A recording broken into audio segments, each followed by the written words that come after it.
একটু দেখি তো পানিগুলো শুকাইছে নাকি। শুকা শুকা তাড়াতাড়ি শুকা। আইডিয়া,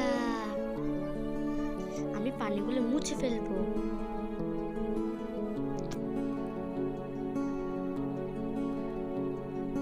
ফাইনালি শুকিয়ে গিয়েছে।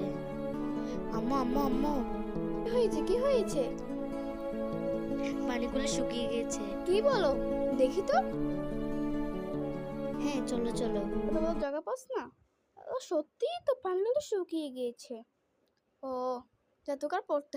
ইয়েস, আর পড়তে হবে না। তাড়াতাড়ি বই খাতাগুলো গুছিয়ে ফেলি। যখন বলছে আর পড়তে হবে না, তখনই খুশি হয়ে গেছে। বাচ্চারা না পড়তেই চায় না।